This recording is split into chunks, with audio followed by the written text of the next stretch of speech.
they may fall, but after decades of hoping, it's nice to be here at all. They didn't see us coming, but we can make it alone. Let's just believe until we have to go home. Morning all, welcome back to the 6th edition now of the Euro Breakfast, and I'm delighted this morning to be joined by, firstly, I'd probably say the person with the most expertise we've had on so far, no pressure Byron, a man who works, lives and breathes the Bundesliga. How you doing, my man? Welcome on. I'm good, mate, thanks for having me on. No, pleasure. And also, just below me, the man who is responsible for me doing work with the SFA in the past, so you can blame him if you don't appreciate me being involved. Michael Bow, thanks very much again for coming on, Michael. No, thank you. How are you this morning? Pretty well, all things considered, pretty well. We're going to get straight into yesterday's games, and we'll start where we need to start with a bit of a reality check. That obviously Scotland went into this. We had a wee quick chat before going live about certain people had us in the final of the tournament already, and the Czech Republic got a pretty comfortable in the end 2-0 win. But it wasn't like we played really badly. We had our chances, we just didn't take them. I'd agree with that. Yeah, sorry, I'd agree with that. I actually, to try and bring a bit of positivity, thought we played all right. We were pretty decent, and I think the players and Steve Clarke kind of echoed that in their post-match interviews, which I think is always a bit tough because no one really wants to hear it. We got beat 2-0, we didn't get the points, and playing well in a major championship and not getting a result doesn't get you anything. But we weren't as bad as maybe the result seemed to make it look, and I think the fact that we got memed a bit with the second goal makes it even worse. It makes it seem a bit worse. But on the whole, we played all right. Yeah, it had to be David Marshall, didn't it? Going for hero to now basically getting memed everywhere. One of those things, it was destined to happen. But it's only the first game. Like, the way I'm looking at it in the cold light of day now is I prefer this happened the first day rather than the last day when we needed something out of it. At least we now know, despite the fact it'll be on paper tougher games coming up, we know what we need to do, and we need a win out of one of those two. Simple as that. Probably Croatia would be the target for it, but we need to go down to Wembley and play with a positive mindset.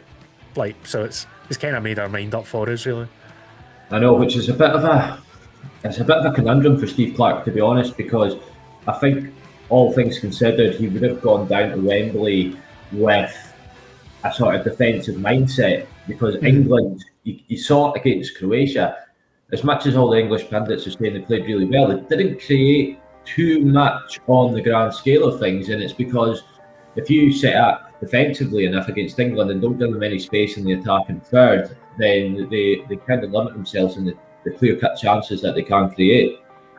If we go down there now to try and play on the front foot, which, to be honest, we do need to get something out of these two games. I think we all said 3 points might be enough to get out of this group in third place, but you've now got to start thinking goal difference-wise as well could come into it. So it's do you go on the front foot against England, or do you just try and shut up shop? And I still think Steve will make us very hard to beat against England rather than going to attacking. Yesterday, yes, I would have loved to have seen Shea Adams on from the start, for example. Will he get that chance against England? I'd like to think so, but I think there'll be one or two changes for sure anyway. Yeah, I can't see him changing formation. We're not going to go 4-3-3 Wembley, for example, but the thing is, it's a different game if Andy Robertson puts that early chance away.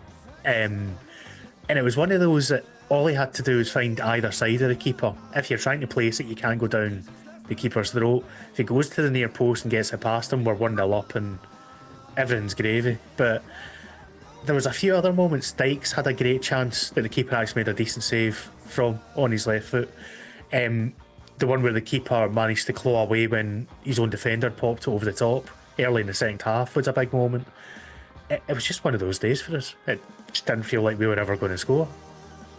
Yeah, I think we created plenty of chances, to be honest. Like you're saying, I think Dykes probably has to score that one. I think the keeper made a good save, but he put it a wee bit too close to him. The one you mentioned where he sort of competed with the goalkeeper was a bit random, but a decent enough chance. And we had, even early on, we had quite a few shots that were blocked and things, but John McGinn from the inside of the box on the right hand side had a shot blocked, but we were creating stuff. We were getting in good areas, which was really encouraging. It's just you need to take those chances because it's the results that matter at this point, I think. We're going to have to talk about that second goal, I feel like, because it's already came up in the chat, I can see there. I'm glad to see I'm not the only one thinking it's not purely David Marshall. And that it's such an obvious pass to play from Jack Hendry. And I know he scored against Netherlands and he'd already... had he hit the bar by that point? I think maybe not. He'd hit the bar just before it, Yeah, so I get it, but that pass is the pass you play 9 times out of 10, and he decided on the 10th time to go and hit the shot.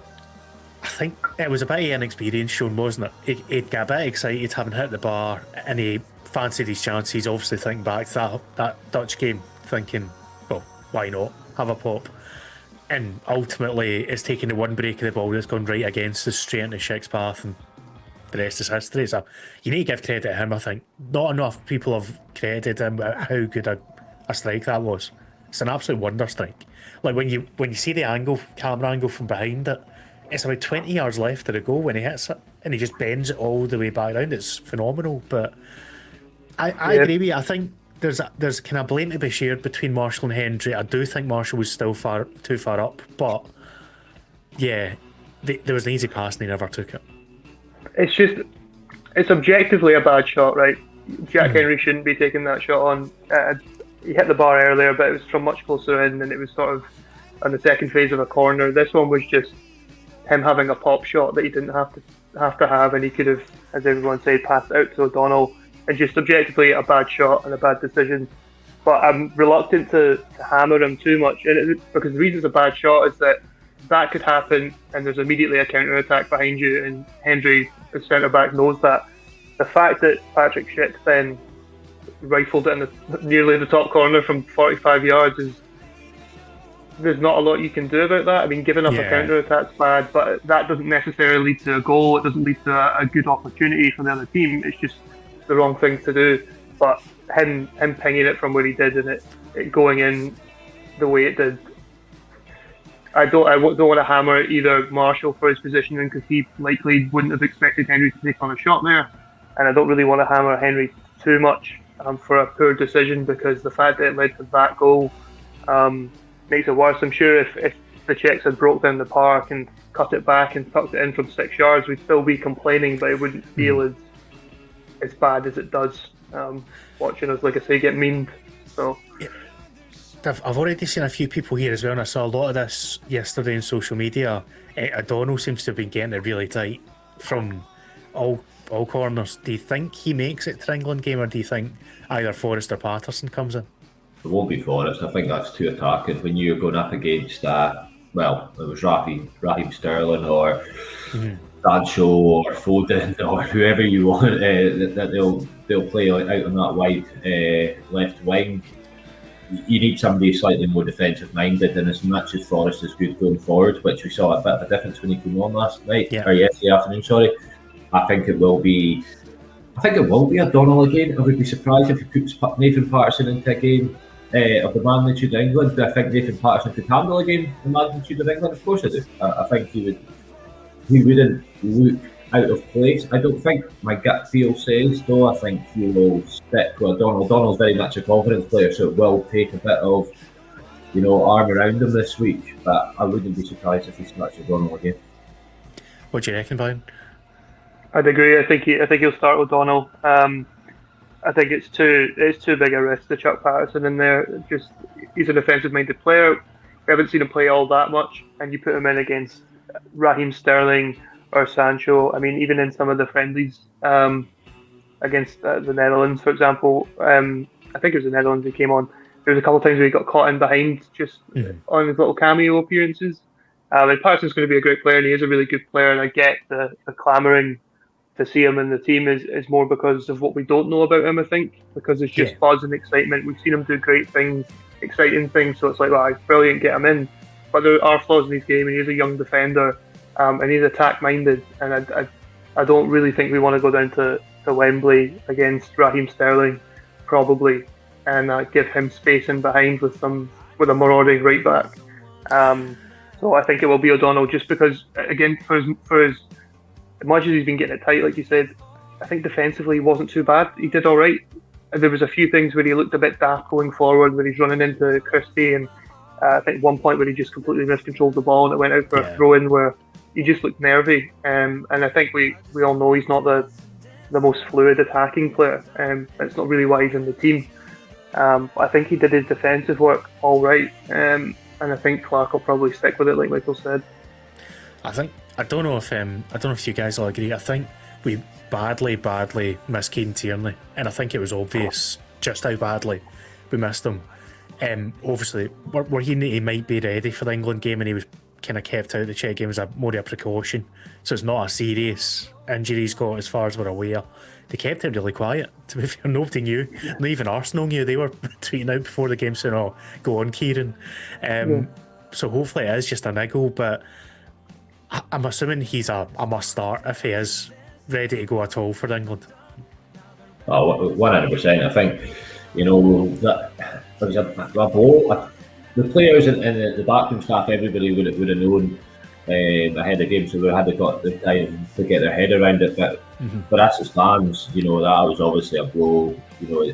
We've seen, especially in the first these warm-up games, just how much of an attacking threat Tierney and Robertson have been in it, and how well they've clipped. And to lose that was a blow. I think if KT is probably a best centre back, which is crazy to think, but generally it's the case. And he'll be straight back into lineup should he be fit. Obviously, there was rumours going around yesterday that he was out for the tournament, but hopefully it is just a niggle, or it is just one game and he's back fighting fit, because it just gives us that other dimension, especially if we want to hit England a lot on the counter attack, and for KT to be able to step out with the ball and then offer something and create that sort of space and dynamic to break forward. So it's an interesting comment there from DM, and I kind of agree with him that my frustration yesterday, it might go back to the idea that goal difference is going to be really important, but I was personally really frustrated that we kept the three at the back, especially chasing the game. Like, when the subs were made, that it looked as if we were changing to a back four, I was quite positive about it, only to see McTominay stepping back into the defence again.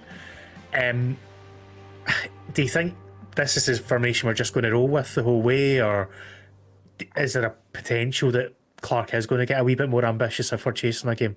Like, England might be different. I don't see us chasing England too much, because with the talent they've got, they could be putting kind of 4 or 5 behind us if we're not careful. But especially that last game against Croatia, if we need to win, we've got to go for it, don't we? I think so. I think the only thing that makes me a bit hesitant about it is that if Tierney's back, like you say, I think he'll stick with a 5, just to get him and Robertson on that left-hand side. And as sort of defensive as that looks on paper, when it's those two, I think we've obviously got a massive threat down the left wing. Yeah. And I think even England will be looking at our left side with Tierney starting and Robertson and saying, all right, we really need to pay attention here, because these two guys are world class. So I think if we, again, he's such a big miss, Tierney, because I didn't mind, like, Cooper's a good replacement and a good centre back, but he's not got the offensive qualities at all that Tierney has. So it does change the whole dynamic of the team. I think if it comes to Croatia, we'll probably stick with the 5 at the beginning if Tierney's there. But I wouldn't be opposed to changing it. It's just I don't see Clark doing that myself. Especially that we've got to our first major tournament. We're kind of settled on a formation, and then to just go wing it and go 4 at the back. He doesn't seem like that kind of guy to me. But Gashead there saying, as an England fan, I'm worried if you press as like you demonstrated you could at times yesterday. Scotland were pumped before the first goal. Yeah, the first goal took a lot of stuff out of us, and the second goal killed us. You could just tell that for the next 5-10 minutes, there was a total stuffing knocked out of the players. Like, just the nature of the goal, I felt like as we were in the ascendancy, we'd just hit the bar. We were getting really kind of positive at that point in the second half, and it all get swept away just in the blink of an eye. But I'm still relatively confident that we can go down and give England the game, especially if we're set up the right way that kind of caters to their threats. I think the formation we play normally is well suited for playing against England. And just to put a positive spin on it, the last time we lost a competitive game like this, and we went to Wembley straight after, Don Hutchison made us win the game 1-0. So I'm a fan of history when it suits me. I'm all for that. It was a 2-0 defeat as well, so yeah, we'll take that. But I think sorry, just to jump in, what the guy said there about being up for it and being front-footed, I think that's the way we play. I think if we go into it, the way we can be positive is if we're front-footed in the pressing and closing them down and being really aggressive and getting at them. I think that's the way for us to be positive and be front-footed in the game. It's not getting on the ball and trying to make things happen. It's giving them no time and suffocating them. And we've demonstrated we can do that. We did a good job against the Netherlands. We started well. We started really well yesterday, actually. For the first 10-15 minutes, I don't think they had a shot. I think we had most of the ball. Or at least we were closing them down really quickly and sort of in our final third. So I think that's the way for us to go into it and take the game to them, as it were, and control it to some degree without necessarily having possession. Question there from Stu. Of the back three, if Tierney's fit, who gets dropped? I'm assuming it will be Cooper, based on Clark's previous selections. Yeah, I think this is. You're looking at that. I think he'll start Hanley. I think he would start Hanley. I think he would, obviously, with KT alongside KT, and then it is that right centre back position. And now the thing that works in Jack's favour, Jack Hendry's favour, is that he is right-footed. Mm-hmm. Cooper's left-footed. Do you want to have that? Personally, I'd probably play Cooper, but I think it would still be Jack Henry just for that sort of natural right sentence. I think Henry's a good foil to Tierney when they're on either side of the centre-back trio, because obviously Tierney's just going to go right up the pitch. Henry will go up to a point, but he's always got a point he'll stop at, ironically, from where he shot from yesterday.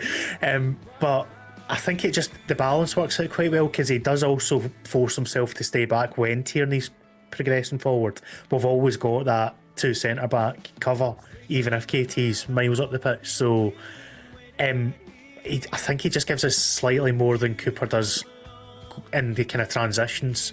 He's not as good defensively, I think that's clear to see, but he's still very much young and learning, Hendry. I know his age kind of is getting on a wee bit now from being a young kind of potential kid, but he's made great strides this year, and I think he's probably going to get the nod.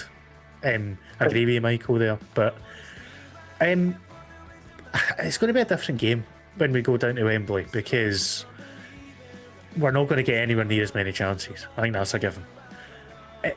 Is that going to suit us a bit more, rather than the big occasion, the pressure being on us, people basically expecting us to win against the Czechs? I think it might suit us a wee bit better, in all honesty. I think it's important to me anyway, and I know Michael kind of nodded towards it earlier. I think Che Adams has to start. I think he's I would have started him against the Czechs, and I think he's shown that he's one of our best players technically, and we need someone to take the chances if we do create some in the final third. If we want to fault anyone in our squad, I think it's Che Adams.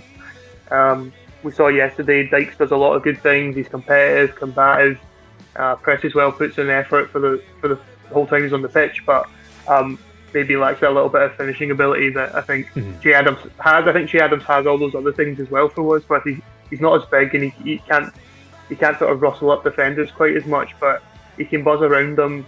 He puts in a lot of effort. He's got a great first touch. He can control anything, and he links the play with the midfielders really well, which I think is another really important thing that we were missing yesterday. Was that when he came on, he was immediately, you could play to feet, and he could bring it in, and he could get the other players involved, whether it's Fraser or I don't think Christie was on the pitch at that point, or Armstrong or whoever. running from midfield, and we could create some things that way. Whereas I think against the Czechs, it was a lot of predominantly because we couldn't get the ball into midfield in the first place, but it was a lot of punting it forward to Dykes and just hoping something bounces off him. I felt sorry for Dykes because he was getting, again, quite a bit of stick, and I don't think he played that badly. He should have scored at least one goal, but he was just working his backside off. He was basically being asked to be a target man against guys that were bigger than him. And it was kind of lazy balls up to him more often than not, and he's not going to win those headers most of the time. When he got the chance to put himself about in the right areas, he did all right. Like, there was a chance in the first half that he got across the front and the defender didn't hit the target, but it was a kind of really tough whip ball for Robertson to get onto. He had the big chance on his left foot that he didn't put away. He looks best when Che Adams came on as well, is the other thing. I loved seeing Che dropping into those kind of holes between attacking midfield. That's what we needed.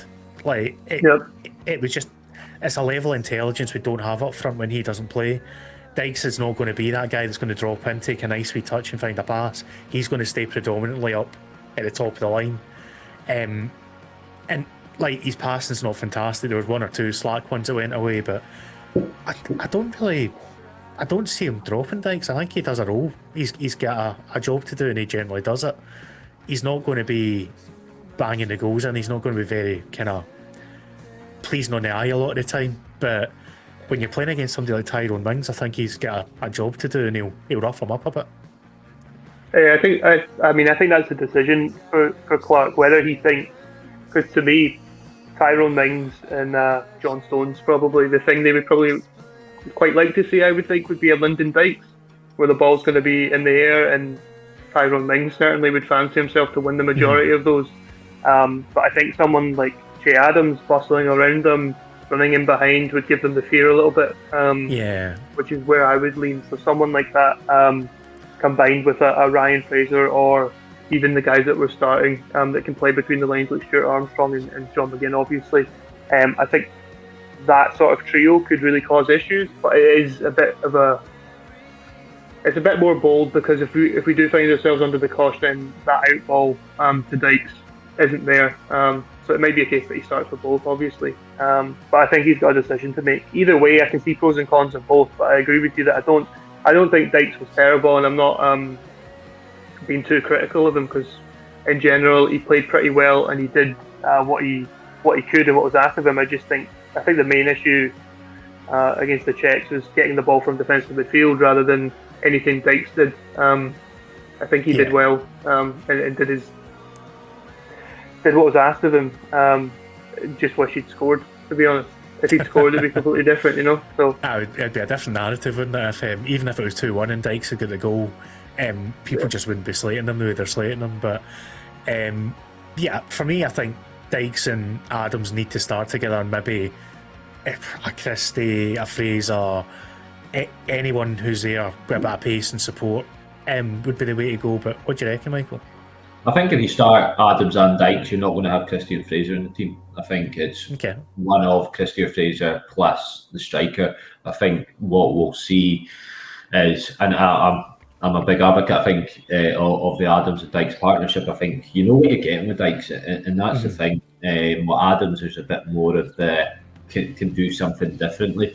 But then with that, you'd have McGinn playing in behind them, and then it's a midfield two of McTominay plus whatever. I think Clark will resort to McGregor again and go with the sort of tried and tested of McTominay, McGregor, McGinn plus Adams and Dykes is how I would think. Set it up for England, and then when we realise we've got to go for the Hail Mary against Croatia, you'll see Billy Gilmore. I could actually see a situation where both Gilmore and Patterson get a gig against Croatia. I think that's the game that suits them. A bit more, they should be able to get on the ball a wee bit more and kind of make use of their strengths, but it all depends on what happens against England, because if we get a win there, who knows, we might be in a different mindset. Well, let's not talk that in existence yet, though. Let's take the chill pill and take the reality check.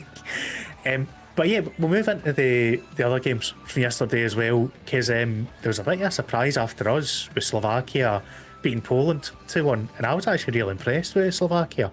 Like, I kind of see them as giving us a wee bit of hope, because Poland's their big game, the same way England's their big game going into it. And they played them perfectly. They got a wee bit of luck with a few things, including the red card, but they marshalled Lewandowski fantastically. Best striker in world football and barely got a sniff. And on the break, they weren't just kind of putting the ball forward, they were pretty effective with what they were doing. They knew how to attack, and I feel sorry for Robert Mack in the first goal, because it basically was his, but it's been given as an OG against the keeper, and Chesney's record's awful in opening games of Euros, but I think they deserved the win overall. Yeah, they played really well, actually. I agree with you that it was frustrating because it was after a game, but there was part of me thinking, like, why can't we play like this? We've got we've got better players than the Slovaks, to be honest. Some great players in that team. Andrzej Duda is a player that obviously plays in the Bundesliga. I've liked him for quite a while. Went to Norwich and Bournemouth and didn't quite work out for him, but he's always had that kind of talent, and he shows it quite regularly in the Bundesliga. Really good in between the lines, really good at picking passes, and just a goal threat as well. But I think they played really, really well. They got a bit fortunate with the red card. Thought Lewandowski was a little bit quiet, and actually watching it, I think he has a really hard time for Poland, because he gets man marked to infinity. When he plays for the national team, because everyone knows that he's the threat. But what he does do, because he's so good, is create space for the other strikers and move around. And I actually thought he had an okay game, despite not scoring and being kept relatively quiet, because he did that job so well. But yeah, a great result for Slovakia, and I think we can probably look forward to the next game, because I think, like you say, this was their big one. They probably didn't expect to win it, so this is bonus points territory almost.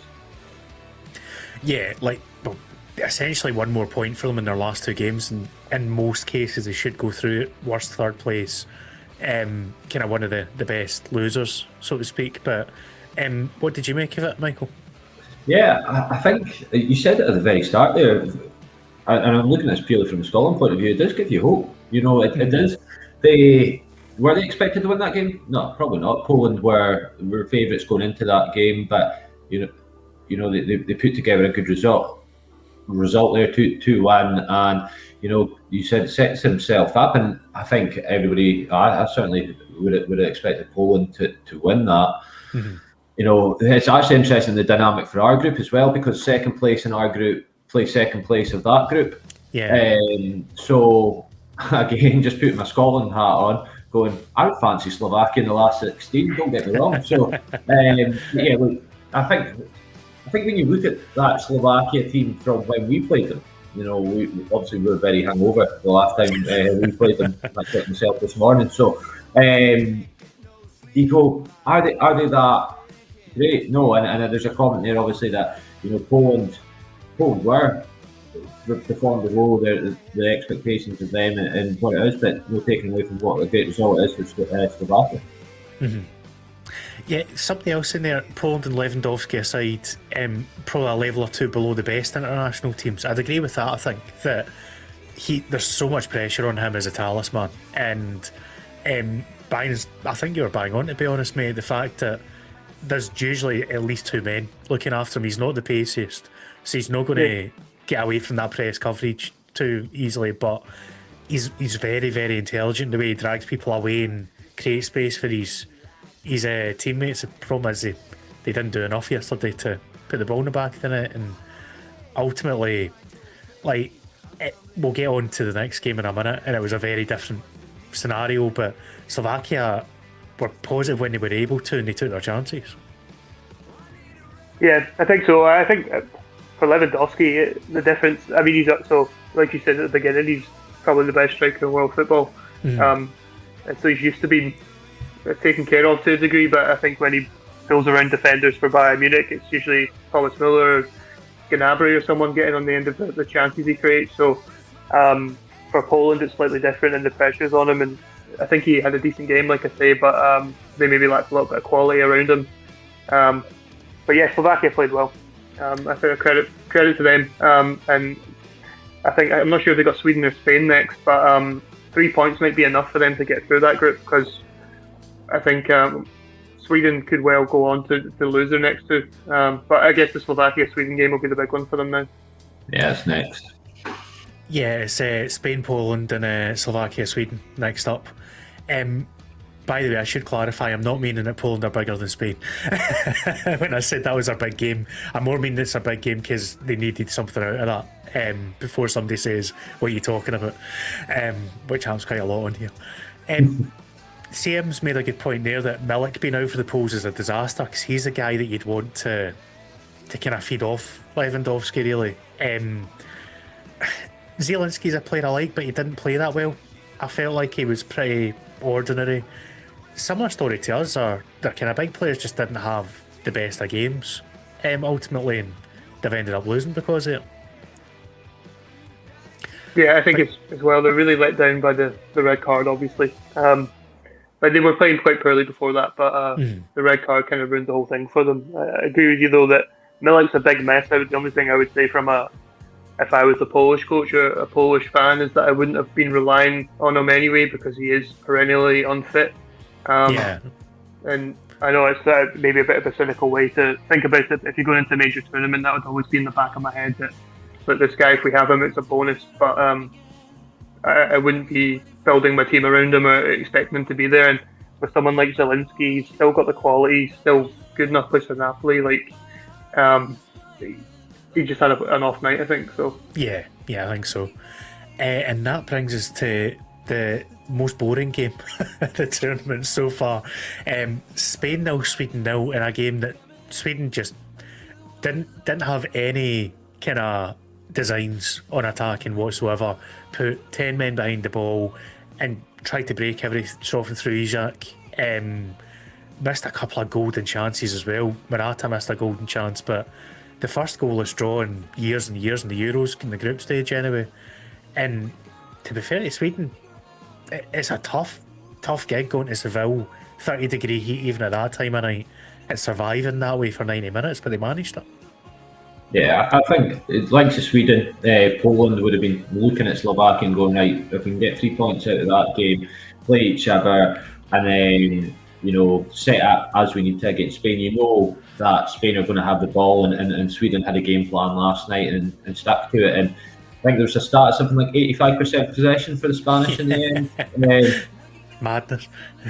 Yeah, crazy. So, they've set up, they've got the point. Probably, they take that away now. Opening game of the Euros, a point against the favourites of the group. They'll be thinking, right, we go into this game against, Poland and then Slovakia and go, right, Slovakia next, and then go, right, if we can get 3 points there, we're pretty much as good as through in that group. And yeah, I always think, again, go back to what would Scotland do against Spain? We'd just do the same. We'd try and sit in and just let them have the ball, frustrate them, try and limit the sort of clear-cut chances. And Morata did have a clear-cut chance, obviously, and they probably should have scored. But yeah, they got away with it, and it was a good point for them. What did you make of it, Brian? Just as boring as it was, I think for the neutral, I think you have to give credit to Sweden because they've obviously set up like that. They'll have expected Spain to have all the ball, and they basically set up to try and take their chances on the break, and they came very close a few times with their shot. And I think Berg as well was one that I missed, but you mentioned before. So I think you just have to give them credit because they've set up like that. Spain are the ones that the impetus is on them, or the onus is on them, to make something happen in that game and to break the sort of low block that Sweden had set up. Very sort of Mourinho-esque from Sweden, but that you have to do what you have to do to get results in a tournament like this. I think when Sweden go and play Slovakia, they'll come forward a bit, they'll fancy themselves a bit more. They've got good players in that squad, but against Spain, I think that was always going to be. They knew what this case was going to be, and they played it out and they got the draw. So can't really complain if you're a Sweden fan. I must admit, I've just noticed Minty there saying, surprised Sweden are still relying on the older players like Larsson and Lustig. There was something quite reassuring about seeing Lustig on a pitch again. I haven't seen him for years and years in Scottish football, just falling over, feigning injury, all that kind of stuff. He's still up to his old tricks when the legs have gone. It hasn't changed. But yeah, I was really impressed with Isaac, I've got to say. Like, a lot of these guys that kind of going back towards the FM side of things, people will say, "Oh, he's a wonder kid because he's in a game, and he is going to be like XYZ a player." It's been a while since I've seen a guy like that who I've heard a lot of people talk about, who might just be judging it on stats in a computer game, and he's actually really impressed me. Like, he's got really good feet as well as pace, and it's a wee bit of strength as well. He seems a bit of a complete package up front. Yeah, I think. Sorry, Michael. Go on. No, you're fine. I was just going to say he came on a lot because he was obviously at Dortmund before, and he never broke through and never really got the chance to. To be honest, I think he played certainly less than 10 games, maybe 5 games or something, made 5 appearances in the Bundesliga. But kind of developed a lot at Willem II. Had a really good season in the Eredivisie, and then has obviously moved to Sociedad and had I don't watch La Liga a whole lot, but obviously had an excellent season last year. From what I've been told, especially for people that pay closer attention to him. And then this is really for him. This could be a bit of a breakout, I think, on the international stage. Like you said, people know him from FM or people know him from FIFA and stuff like that. But this is the first where he's kind of going to get his name in the spotlight a little bit. So I think he had a good game. Shame he didn't get a goal, but got at least 2 more games to do that. So.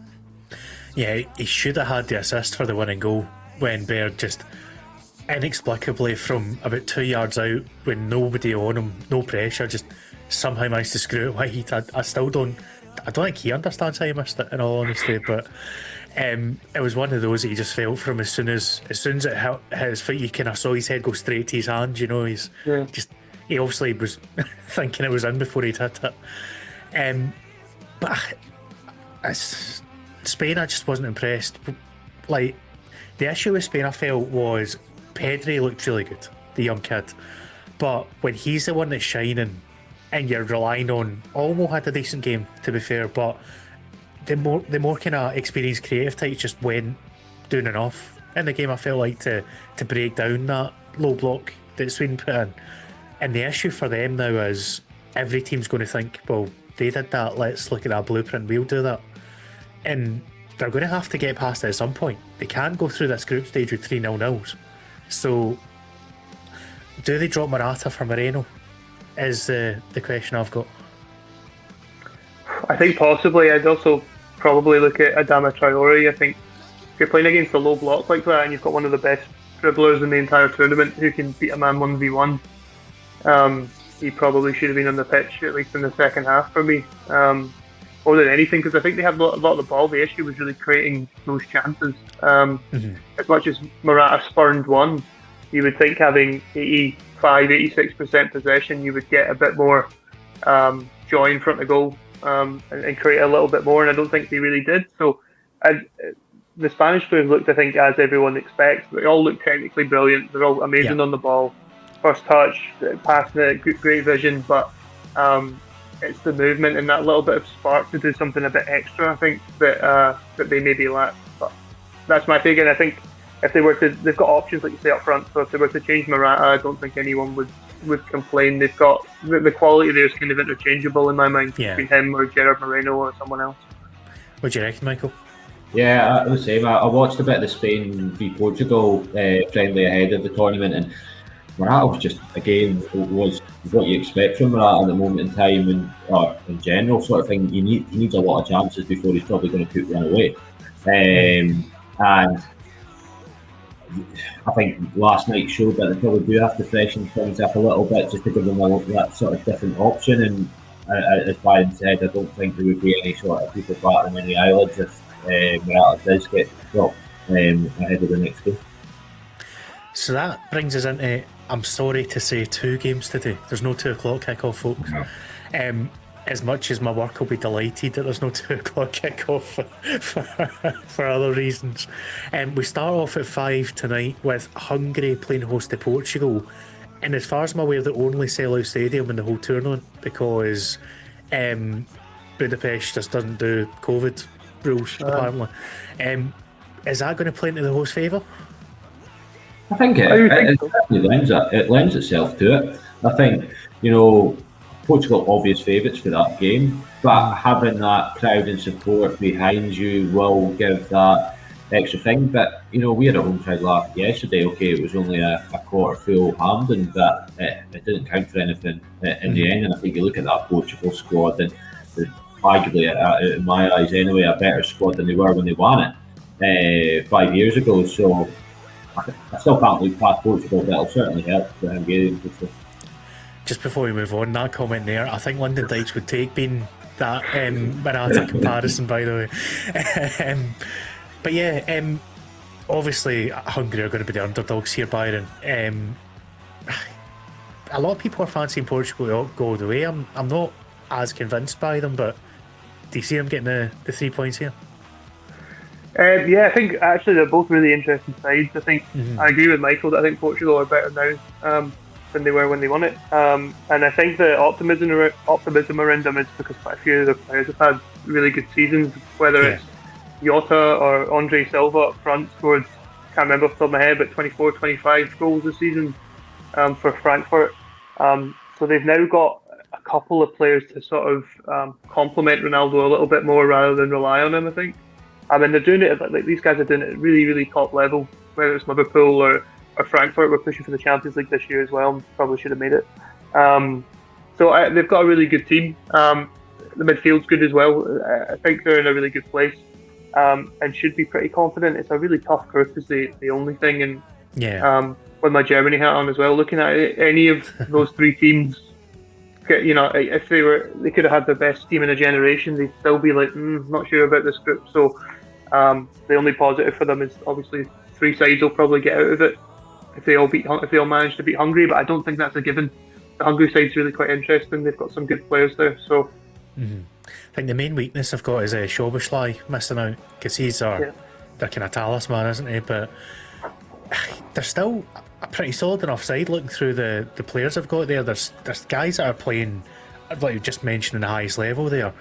They've got one or two that people will recognise and they might not necessarily equate them to the Hungarian side, if that makes sense. But I quite fancy them to get at least a point in this group. It depends who they get it against. But opening night against Portugal might be the one. We'll see how it goes. Yeah, totally. I think. Sorry, Michael, go on. No, I was just going to say, I think they'll want to start and get that, and I think they'll probably target Portugal and Germany as the ones that if they're going to get that point as the one. I think we're going to see a lot of chances in the game tonight. I think from understanding the Hungarians, and I can't say I'm an expert in Hungarian football, but they will play on that front foot. So yeah, it's going to be an interesting game, an interesting dynamic of it all sort of thing. But I think, as I said, we will see a lot of chances in the game. Very different opinions I'm noticing on this one. I didn't think Hungary would be one to split his all today, but we've gone from either more than Szoboszlai to, sorry, if Adam Shalai's leading your line, you shouldn't be allowed to be televised. So they do have a decent keeper as well, that's the other thing. Obviously everyone needs a decent keeper, we know that from a few of the games so far. Moving in then to the big one, 8 o'clock tonight, France v Germany. I think it's the first proper kind of clash between two heavyweights we've had right at the end of the first slate of fixtures, and I'm really excited about this game. I think obviously we'll defer to yourself, Byron, for a wee bit more kind of chat around Germany, but just from my kind of more untrained eye on it, I feel like they're at a last chance saloon with a lot of this squad, that there's a lot of them that are coming to the end of their careers, and Joachim Löw doesn't seem to be rotating them out as much as other managers have with other countries. What do you think? I think he tried to, and then obviously they had some troubling results, so he's been forced to bring back a couple like Müller, like Hummels. I think the one who's maybe at risk of being rotated out is Joachim Löw himself. So I think he's a little bit fortunate that he's still there, to be totally honest with you. And if I'd been the decision maker there, he would have been gone post World Cup before. And they've kind of floundered about a little bit trying to prepare for this. So for them to have Müller back and for them to have Hummels back and things, I think are positives for them ultimately. But the route they've taken to get there has been a bit of an uneasy one.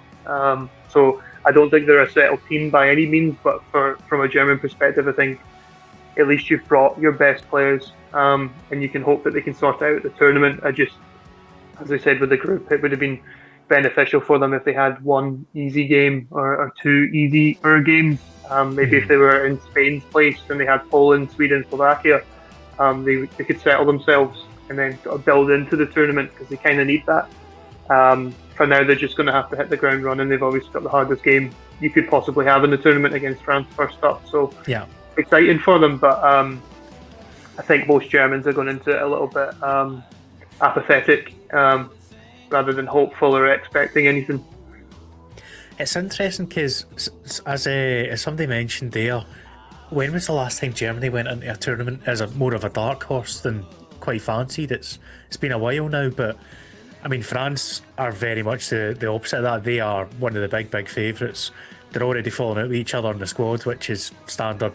You need either France or the Netherlands to do that at every major tournament. Yeah. So, I really fancy France in this tournament, though. I think it's not just the talent they've got, there's a heap of pace in that squad as well. And I think Benzema being back's a massive plus. Get to kind of be a foil for Mbappe. But how do you see it going, Michael? Yeah, I think the French, they're obviously favourites for a reason for the tournament as a whole. And the Benzema factor is the interesting one for me. I think bringing him back into the fold, I even ended up predicting and putting money on him to be top goal scorer. I thought, he just gives him, not that they need another option up front, because Griezmann and Mbappe, but just gives them that something else. As you said, they could be their own worst enemy in this tournament, and that's what would that could be their downfall. But you can't look past the French. And it was interesting to hear from Byron there, just in terms of what that expectation around that Germany team and that level of apathy, because I think by all accounts, the French are expecting to win this thing. And you look at the record of they won the World Cup, they were in the final for Euro 2016, so the last team to get to back-to-back Euros finals was Spain, potentially, was it? 20, yeah, I think it was. Yeah. 12. So it'd be a big ask, but you struggle with past them. And I'm just kind of jumping on something else that came up there. Who was saying it? I think it was. I've missed it. No, there it is. See him. Is there a better midfield than Kimmich, Goretzka and Kroos if they click? Bear in mind, you still got Gundogan and so on as well in that German midfield. They do have an embarrassment of riches in the middle of the park. The only issue is there's not much speed in it. What do you think, Brian? I think the interesting thing is if Lowe even plays Kimmich in midfield, I've got a feeling he might play him at right back, where we haven't really seen him for over a year for Bayern. And I think, I haven't actually checked, so Goretzka might still be carrying a bit of a knock, so I wouldn't be surprised if we saw Kroos and Gundogan in there, like you said, and Kimmich on the right. But you're right, they've got the technical ability in the midfield second to none. I think the same's obviously true of France, though, which is why this is such an exciting match. Yeah. Sorry, I didn't mean to cut across you there. I was just agreeing. Oh, no worries. But yeah, I think that the Kimmich problem, as it were, is a really, really big one for Germany, because in centre midfield he's one of the best in the world at what he does, and at right back he's certainly one of the best in the world at what he does. So it's a brilliant problem to have. It's just where they decide to play him. I've got a feeling they'll play him on the right with Gosens on the left and see how they get on. Yeah, I think it'll be interesting to see how it all shapes up, because most of the time in the friendlies, France have been playing kind of three centre mids. So we'll see if Germany try and match up with that, or if they're going to go a different route. Kante is obviously, he does the work of two centre mids in there in terms of how much he covers as well. But I just have a feeling that if France click, they're probably the most exciting team in this competition going forward. Like, not just because of Mbappe, but so many good players in there creatively.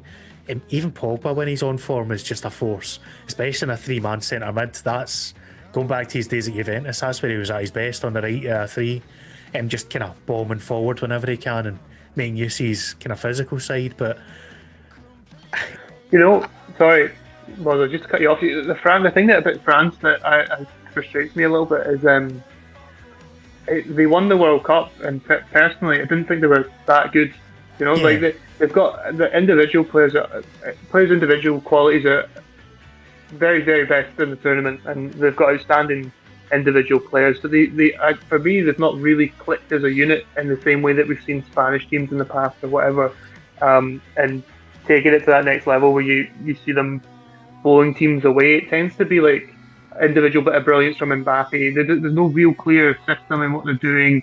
They're bringing in Benzema, who's a totally different player from Giroud, for example, and they've got Griezmann there as well. It's all a bit reliant on individuals rather than anything systematic that they try and do. I'm interested to see if that's changed because I've not watched a lot of France, to be honest, ahead of the tournament, but I'm interested to see if that's changed at all. And I think Germany's not a bad first game for them because Germany are in a similar situation. Like I said, they've brought back some players like Muller and Hummels and things, so it's not a terrible first game. And I am bullish about France, like everyone else, is because the individual players are so good. But I'd like to see a little bit more from them. I think ultimately, just because I think they've got the players there to really kick on and blow teams away. I think that's fair. Yeah, I think if you're looking at both squads, Germany seem to be the one that's much more united as a team. Obviously, that's a kind of big factor as well. But we're getting towards the realms of predictions here. How do you see it going, Michael? I think it'll be quite a lot closer than we think, but I think it'll probably be 2-0 France. 2-0. My worry with Germany's the sort of centre forward area, so I'm not sure, but I might as well put my Germany hat on. I'll say 2-1 Germany. Cause the upset, why not? All right, I'll sit in the fence then, that suits me. It'll be a nice, exciting 1-1 draw. I'll go for. By the way, I should say, do not listen to any predictions I make, they're generally rubbish, so you'll probably see one of these sides win it tonight because of that. Well, there you go, someone else totally flipped your opinion in the last few minutes. 2-1 Germany. Always been talked around by Byron and his kind of insight there. But I think the most important thing for this, in my mind, is that it's not a damp squib, because there's such a big build-up to this game. There has been ever since the fixtures came out. This was the one in the first week that everyone went, there's your big game. I just hope it doesn't disappoint. Like, give us even just a couple of moments that are kind of like big moments or cracking goals, whatever. I just hope it doesn't go with a damp squib and be a 0-0 again, because the tournament needs a good game after last night, I think. I could totally see it being one. Go on, Michael.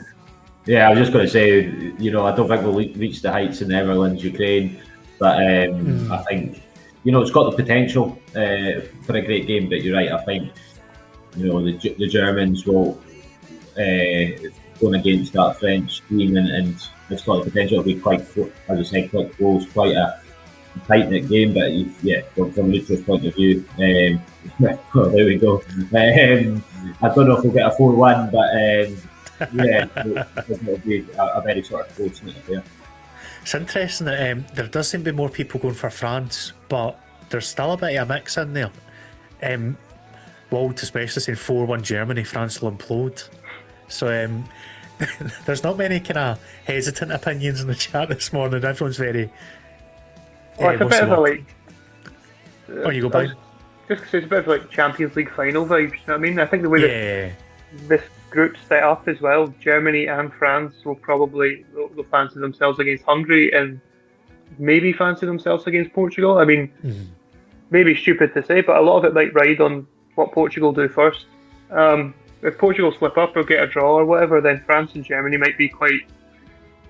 I mean, they'll obviously both try and win, but if they get 60 minutes in and go, we're 0-0, we both take a point from this and then we go and beat Hungary and it's on their own hands against Portugal or whatever, then they might fancy it. And it might end up being a little bit disappointing ultimately. But it's going to be a bit of a cagey one, I think, at least for the first 20 minutes or so. And then I think the thing that you're hoping for and everyone else is hoping for is that a bit of individual quality with the players in the park shines through, and you see something amazing, which would really kick off the tournament. I think, like, take it to that next level and get everyone buzzing for the second round of fixtures. That's it. You've just mentioned something that's made me think here, that the flip side of this game is if you lose it, you're then in a position where you need to get something off of Portugal, and you've put a whole heap of pressure on yourself, because 3 points isn't enough to go through in third a lot of the time. Kind of when you see the way things kind of break out, goal difference is obviously really important, but it's not a given to get 3 points off Hungary either, so you really do not want to lose this game. The more I'm talking about it, the more I'm convincing myself it is going to be a draw tonight. But we'll see how it plays out, because especially if it's Germany, with the pressure that's been on Joachim Löw, if France go and win this 2 or 3-0, it's not a position you'd want to be in. Yeah, I think as well. I mean, I think I even said it at the beginning. I think everyone's expecting the 3 teams from this group to go through, just because best third place finish gets through or whatever. But they're in such a hard group that it wouldn't be a surprise if Germany lost tonight, lost to Portugal, and then drew with Hungary and we're out. Like, it's a tough group, so I think every game's obviously massive. It's only 3 games in the group stage, but in this group in particular, you're more cautious about slipping up, because it's harder to recover, because you've got Portugal in the other game, and you've got Hungary. So it's an interesting one, but it could be quite cagey. There's a point there. Did Hungary not top their group at the last Euros? I'm pretty sure they did, and they were in the same group as Portugal. So they're not getting dismissed by any means. The issue they have is Szoboszlai being out, but they're a very solid team, and that's the main thing. They will play as a team. They might set out a bit more like Sweden did the other night, but they've got enough up front that they can cause issues. Set pieces will be their main thing, though, I'd say. They've got a few really big guys, especially if they get enough corners to whip into the box or whatever, that they'll be relying on getting a goal here and there for the set plays. But I wouldn't discount Hungary getting a couple of points here and there. I still don't see them getting through the group, though, because it would be some team to get past those 3. Go on, Michael. Sorry, go on, Michael. No, I was just agreeing with it in terms of, I think, Portugal was 3 draws to get out of the group last time around. Didn't actually got 1 game they won within 90 minutes. So 3 points is the target for every team as a minimum to try and get out of the group. And Hungary, I mean, I can only imagine what we would be like if we were put in that group from our perspective. And you'd have to be looking to take a point off of Portugal, and again hope that you can spring a surprise against the Germans. I suppose the flip side of it is, if it was us in that position, you'd see every game as a flyer. There would be no pressure on you whatsoever, and if you get something, it's a cause for celebration. But they just need to kind of ride the wave of playing their games in front of a full stadium and roll with it and hope that they can sneak something. And we've seen with Slovakia, it can happen. Playing against a supposed bigger side, you can easily find a way to get 3 points. That might be enough to get them through, which is mad to think of, but you never know. I think the worry for them is it'd be the same worry for us if we were in that group. Like you say, you just don't want to get bodied by anybody. Yeah, like, they've got 3 of the best. They've got 3 of the top 5 teams in the tournament in the group. Like, it's maybe not Germany in the top 5, but it's a stinking group. The thing going in their favour is they do have some quite good defenders. You mentioned Galashi in goal. They've got Willy Orban from Leipzig. They've got Attila Jalai from Fenerbahce, who's really, really highly rated. So they've got a really good defensive unit. I think the Szoboszlai point you made is the big thing, because they're missing that attacking spark a little bit, so it will be a bit of a struggle for them to find goals. I think Roland Jalai, not Adam Jalai. If Roland Jalai gets on, he's a guy who can score in a big game. I remember him scoring a screamer or 2 against Bayern Munich in the Bundesliga. So I don't expect him to start, but if he comes off the bench, he's maybe someone to look out for. He's still fairly young, I think. The one that caught my eye when I had a look at the squad was Tamas Sherry, because he's on the wrong side of 30, but he's your old school kind of maverick midfielder that he looks a bit like a B-Tech Hamsik, because he's got the same kind of hair that he's just clinging onto the last little line of hair in the middle of his head. Like, it's a half mohawk, half I don't want to go bald yet. But he's a cracking player. He's just one of these that he's never been that pacey, so all he needs to do is use his technical skills. Yeah. And he's got a great pass on him. He's just a creator. So he's probably the most exciting midfielder in the absence of Szoboszlai, I think. I'm an old school guy. I like your your Pirlo's, your playmaking types, and he's in that mode. So keep an eye on him if he plays. Depends if he gets in. He's 33. I've just double checked there, so he's definitely the end of his career, but he's not quite Pandev. There's quite a few yeah. 33-year-olds in that team, I think, in the Hungary team. There's quite a few old boys. But that basically brings us to an end, guys. An hour just flew by, so thank you very much for jumping in and chatting away with me this morning. I really enjoyed that. If you've not done so already, I'll get this video up again on the YouTube as always, but I'll drop links to the guys in Twitter so you can get following. Byron, obviously being based in Germany most of the time, will give you a lot of Bundesliga type reference there. And Michael is more Scottish football, you'll see, from him being ex-SFA, but you get enough Scottish propaganda for me. You'll know fine well what you're going to get if you follow Michael as well. Maybe slightly more informed than my nonsense I come up with a lot of the time. But thank you very much, guys, for being on. Really appreciate it. Cheers, mate. Really enjoyed it. Good stuff. And we'll see you tomorrow morning, where we've got a Finnish football expert. We've got Escape from Suomi coming on, and from Italian perspective, we've got Sai Maggio joining us as well. So until tomorrow morning, catch you later. Enjoy the games.